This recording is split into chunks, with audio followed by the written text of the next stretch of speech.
大家好，欢迎来到邱明姐的频道，我是你们的好朋友小邱。观看我的影片，让我们一起学脚踏车，看到更宽更广的世界。我们欢迎今天的特别来宾，参加2026青年单车训练营的宝贝们。我们现在人在台南自由车场，我们要进行2026青年单车训练营，那我们就出发吧。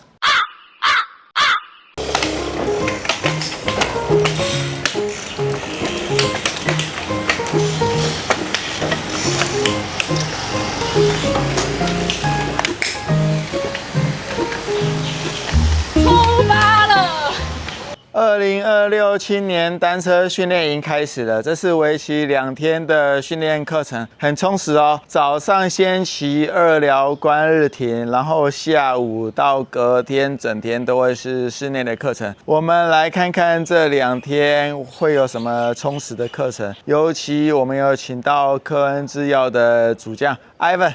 我朋友啊 ，Ivan， 他有来陪各位骑脚踏车哦。参加这个训练营，有 Ivan 陪你骑脚踏车，就是最大的收获了。集团来喽！直接上啊！直接上就好了，可以开始爬坡了。哦，要直接上去。靠右一边一点哦，不要太左边会有车要下来。有人 recording。OK， 我们现在骑完二寮观日亭了。听说这位也是很猛的，骑过环法、环意、环西的科恩制药的经理。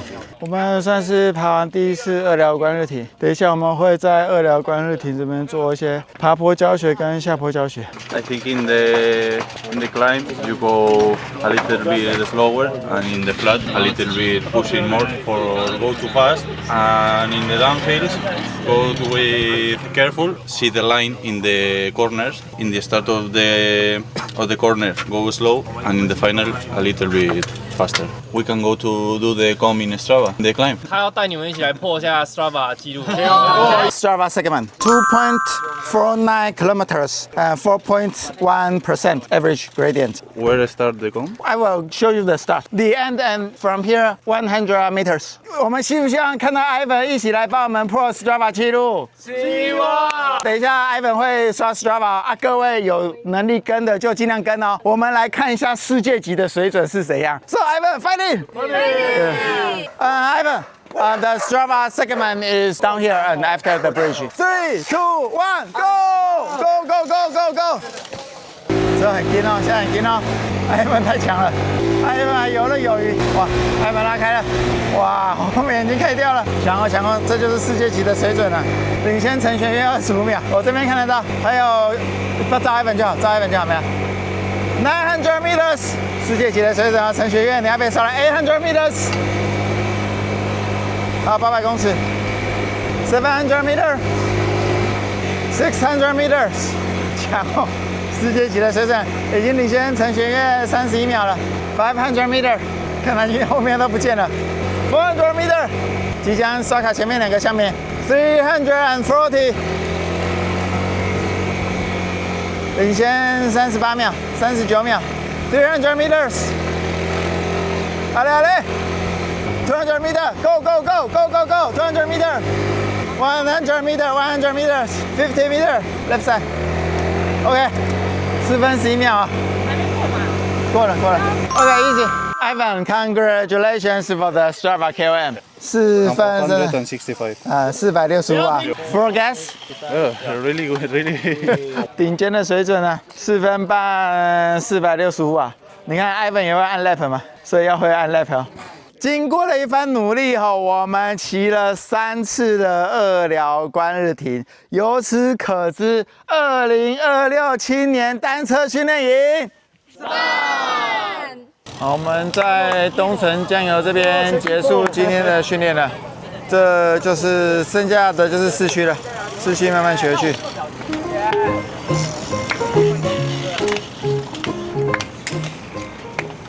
Ivan 不错啊 ，Ivan 有汽车可以搭，可是他不搭，他愿意跟大家一起骑脚车。那我们回自由车场，我们外骑的行程就到这边结束。我们室内课程正式开始了。刚才先请 Ivan 跟科恩制药的经理他们分享一些他们在欧洲的比赛经验，还有骑脚车的一些经验跟技巧，然后还有有奖征答。这有奖征答的礼物不错，个人制药的车衣哦。接下来就换看了太多情人分分合合，何燕怡会为我们分享她的东西。让小何再分享一下他一些骑车的经历啦，就是想了解一下说，他是什么时候开始骑车的呢？然后什么时候踏上欧洲这样？你是什么时候哪个年纪开始骑车的？我20岁开始骑车。关于数据的部分，我们最近刚骑完环台赛嘛，他的码表有用我的嘛，在高雄站的时候，所以我这边有的数据，我跟各位分享。高雄站的话，3小时14分 ，NP 269瓦。为什么高雄站是第2集团完赛？第1集团我们台湾只有黄伟成嘛，因为呢，他要工作，他其实也是可以在第1集团完赛，如果不用工作的话。可以跟我们分享一下那个工作是怎样吗？入甲线之前要把比赛变很难，让大家就是很累。在进那个小路爬坡的时候，我跟另外一个队友上去就是全力，然后带进坡之后就换他们3个更能爬的选手发挥。所以我现在这样听起来，今年骑环台赛跟去年最大的差别就是工作的差别。去年你算是当中华队主将，都被保护着，不太需要做工作。今年那个工作我看起来是非常困难。也就是说，要加入职业车队的话，今天呢不是完赛就好，是要工作的。对啊。今天 Current Pharma 请你是要来工作的，不是请你来完赛的。对啊。你如果只是在集团里面，那你赛后就会被干翻，因为军无线电会一直叫你要去前面，叫你去后面拿水啊，然后叫你去前面突围啊，叫你去前面追人啊，干嘛的？就是很多事情要做。好，那我们就是等一下给同学20分钟的休息时间。下午的课程先暂告一个段落，有请到何燕怡讲一些她在欧洲发展的经验。这个课程也含有物理治疗的服务哦。因为运动了这么久，多多少少都有一些大伤小伤啦，所以这边有物理治疗的服务，很棒。下一堂课是很重要的换胎教学，这个非常重要。今天这堂课就是机械故障排除。机械故障排除比较重要，大概就是像内外胎的更换。前几天看到一个网红，然后他去阿里山骑车，然后破胎了。然后就变成顾路嘛，对不对？顾路啊，这就在顾路。顾路就是在照顾旁边的马路。很久没顾路，就一定会顾路，这就是墨菲定律教我们的。顾了2个多小时，所以我们今天要来教大家怎么换胎。如果说今天破胎你在外面你没办法处理的，请举手一下。所以你们都有办法处理。这一台叫出来就没有坐垫包，它有办法处理吗？没办法嘛。其实我要告诉大家的就是说，就算你不会也没关系，但是你坐垫包一定要带，你的内胎一定要带，你的补胎工具一定要带。你就算不会用，你在路边你随便招手也会有车友经过，然后他会帮你协助你。那现在就是我们要拆外胎了。我们就会用我们的打气筒稍微把气打饱一点点，去检查内胎到底是破在哪里。这个动作很重要，因为这个是要确保你知道说外胎它是哪里被刺到的。因为你如果没有做这个动作你就是检查完，然后就随便把内胎再装上去，万一它要破了，那你就再见了。打气有一些步骤我知道，打气加油加油 ，fighting， 加油加油加油加油！好了，够了，打气完毕。打气完毕之后还有一点要去注意的你们要看它这条线有没有跑出来，这条指示线就没有跑出来，这边没有，但是这边有。有些是气再多打一点它就跑出来，有些是打再多它也跑不出来，所以要借由手的力量去把它拨出来。现在就有跑出来，接下来就大家实做一下，每个人会有一个框，一条内外胎，大家再试试看。然后教你这边按住，然后这样推。为什么这么顺啊？是怎样？加油加油！你剩下有了，可以，终于可以离开阿里山了。我看起来布拉鱼也不会换胎，布拉鱼2000%不会换。我会换胎只是要换久一点。我觉得今天的课程换胎是最重要的。选手讲的那个太艰深了，我们乡民不一定用得到。可是补胎技巧、换胎技巧一定要用得到，非常重要。那因为影片的关系，我们没办法放入全部的课程所以下次有开课就一定要来。我们现在颁奖时间。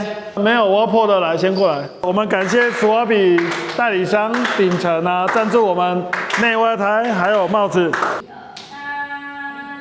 好，谢谢。谢谢，谢谢。这堂课结束了，脚踏车机械还有很多部分都要在学习的，只是换胎是最重要的。好，我们最后一堂课程是阿贤学长帮我们上课，他在上如何表述自己吧。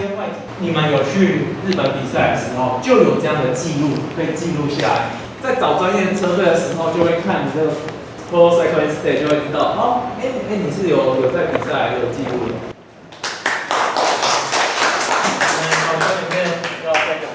谢谢阿贤学长讲的这么好。我补充一点啦，我鼓励大家多做 YouTube， 会做 YouTube 好康很多。好，我们第一天的课程就到这边结束，我们期待第二天的课程，明天见。又是崭新的一天，我们第二天的课程开始。这个应该是运动心理学的部分，这是第一堂课的老师。运动心理学是蛮重要的。这是我们一般没有在面对的部分，我也很好奇到底可以学到什么东西。个人最佳功能区指的是每个人都有自己的状态，所以呢，不是调到中间50分就是最好。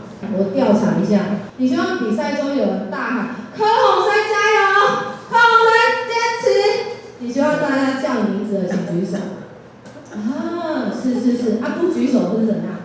所以就不希望叫出来。昨天米兰San Remo的故事啊 ，Poggi 又拿到冠军。对运动员心理素质很重要。这个我心理素质也不敢说很好，普通而已啦。国际赛的时候，我也是看到人家就有学到，他们在出发前准备的时候，大家都已经站上起跑台，尤其大赛那旁边就是很多人啊都在看啊。然后我就看到，有些选手就会把车子拿起来，然后用手套跟轮子这样。把那个沙全部都尽量把轮胎的沙都清掉，前后轮都这样做。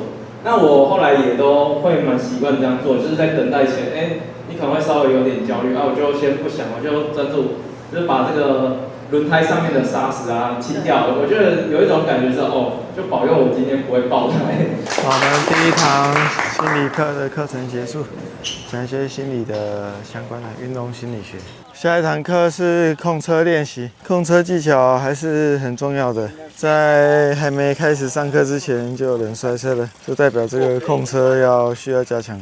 这个台南自由车场不错，蛮大的，这一圈是400公尺哦，代表是很古老的场地了。平常假日偶尔它会开放给一般民众进来骑脚踏车，所以我们就会把握有室内的课程，也有室外的课程，很适合我们上课。我们控车的课程是由宣佑来帮我们上。大家好，我是宣佑，刚比完环台赛。我们今天控车教学，我先教你们刹车的部分。你们可能有听过人家说配比前轮可能7，后轮3。我觉得就是看自己，后轮一定不要太多，因为太多后轮会打晃啊。像我们要紧急刹车的时候，屁股要往后推。如果你屁股往前，你紧急刹车，我们就会变成这样，耳前空翻。但如果你今天重心往后，可以把后轮压住，屁股往后推，然后重心往下，这样就比较刹得住。我们先尝试一下吧。补充一下，有时候我们在刹。真的会打滑，但如果你发现打滑了，稍微放掉刹车，再重新刹就好，不要一直打滑，然后你还一直按，这样它就是一直滑一直滑。如果你发现你已经打滑了，稍微放掉，然后再重新刹车，你要让轮子重新获得抓地力。好，我先示范一下，到了脚椎才开始刹车 ，OK 吗？慢哦。这样就不对了，这样就不对。你开始感觉你后轮已经在滑的时候，刹车就放掉，再重新刹，不然你就会一直滑。刹车刹到后轮打滑是最危险的，因为后轮打滑它会开始撇来撇去，然后就很有可能刹车了。当你刹车，你感受到后轮滑的时候，你要赶快放掉，赶快放掉完呢，再刹回去，才有机会救下来。所以我们才会强调刹车的时候，前刹是7分力，6到7分力，然后后刹是3到4分力。屁股往后推，手再弯一点，把整个身体放下来。经过宣佑老师的指导之后，这边第2轮大家明显进步了，没有再看到有后轮打滑的现象了。这个是绕8字训练，控车练习啦，就是你可不可以把你脚踏车控制在？要练习这个。过弯、身体压、刹车的控制。我这速度很快啊，这不容易哦。这个叫八字练习，或是过弯练习，这个很实用，学员实际操作中，看起来蛮好玩的，我也来加入一下好了。这个可以练习对弯的感觉，所以要练啊，配合脚打开，过右弯开右脚，过左弯开左脚嘛，你就会有那个倾角，然后手也可以微弯，让身体重心更低更稳。我们要进行在集团里面的感觉，前面2个人并排，后面那个人保持在前面2台车的轮子的中间。我们有时候在进行碰撞的时候，不要用手肘去撞。其实你用手肘去撞，如果你被人家勾到，其实你很容易失控。我们是这样用肩膀，不要完全用手肘去顶，因为你手肘跟手肘顶，其实你蛮容易就失控了。现在是3人并排练习，实作练习，就会变成是这样，有没有？中间那个人就要应付2个人，啊，刚你快把他逼上跑道了。哎，想想那个外国人，干他们环台赛超猛的，干那澳洲人，澳洲快骑那个没太客气的，干一上来就直接给我一个大走势，干，我超瘦的，我根本碰不赢。夹，快点，还没有夹，有没有人有什么特别的心得或想法要分享一下吗？跟我想象当中的不太一样，我以为要把自己就是弄得很紧绷，因为我怕我自己被撞飞嘛，所以我都会抓很紧。那事实上就是，其实你是手把就是有辅助，然后让自己放松一点，就可以跟旁边的人靠在一起。你反而身体越僵硬，就没办法去做出刚刚那个动作。我们上午的控车练习就到这边结束，在台南自由车场办那个研习会真是不错，有室内课、室外课都可以一起上，很棒。好，那我们期待下午的课程。我们下午的课程开始喽。所以这堂课是运动伤害的防护。我们骑脚车难免会遇到一些运动伤害，所以这就看老师要怎么传授一些运动伤害防护的知识给我们。你们可以拿一个滚筒或拿一个球，放在这块骨头，你们去摸，自己去摸。腰这边有一块骨头，摸到突出的点，对不对？下方大概1个拳头的距离。好，你们可以稍微在这里去揉捏、去按摩。现在是实际操作的课程哦，有玉恒老师示范，然后有学员备案，然后也有学员按别人，让大家更了解自己的身体的状况跟部位。我们有结束一堂充实的课程了，这个基本上就是教我们了解自己的身体啦。反正运动选手身体一定会遇到一些大大小小的伤痛，那最好是交给专业的人来。不要来找我啦，找我就是请鬼拿药单，掐鬼提药单。找专业的老师，有玉恒教练，有乌妹老师，他们都很专业，都一定可以帮我们解决大部分的问题。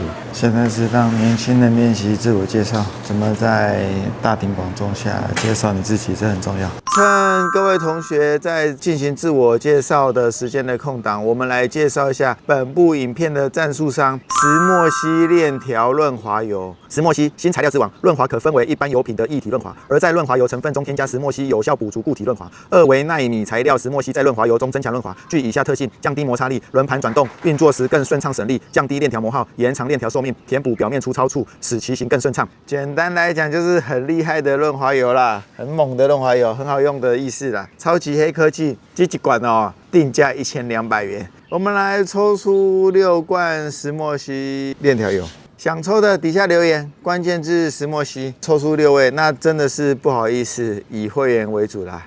会员们很久没抽奖了，好不容易现在又有厂商愿意合作，那我们就来抽奖。石墨烯润滑油1罐价值1200哦，就贵哦，这点下去绝对会飞天遁地啦。这我试过了，真的是蛮好用的，黑科技，超级黑科技，都这么贵了，一定好用的啊！祝各位会员们中奖。大家好，我是李佩正，我来自高雄。现在就读3高，现在17岁。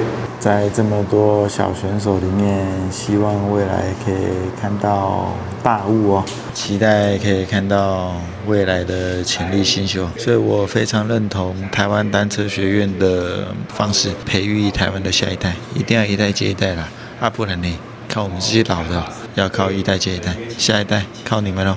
我已经还撞一次车祸，我已经昏在那里，然后这样子，那我一定要再爬回来，然后证明说我做得到。一个脑淤血的人还是可以回来拿自行车才颁奖。等到以后谁股票被套牢啊，觉得人生没有意义的时候，他看到我的事情，也许可以开心一点。谢谢大家。等一下，有没有 YouTube 频道？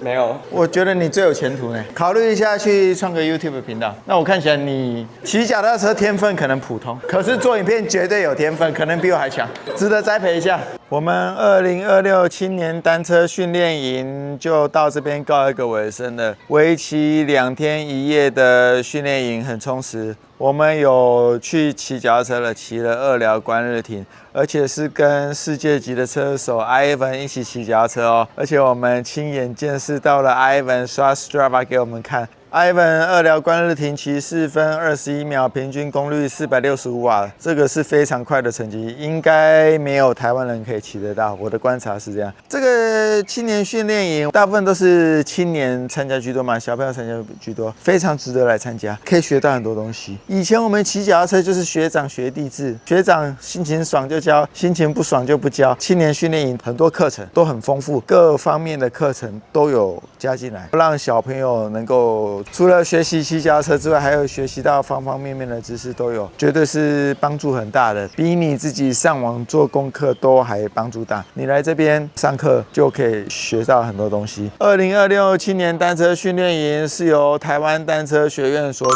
办的，所以未来如果台湾单车学院有在办活动的话，各位真的值得参加。不然我不会来啊，我也顺便来听课啊，白嫖听课啊，我也赚到很多呢。就算我骑脚踏车已经资历已经20年了，我还是很多不懂的，还是很多土炮的观念，然后要靠这个训练营来帮我更新一些最新的观念，这是我觉得很值得的部分。所以我们期待台湾单车学院下次的活动。那我们2026青年单车训练营的影片就到这边结束，我们下次见，拜拜。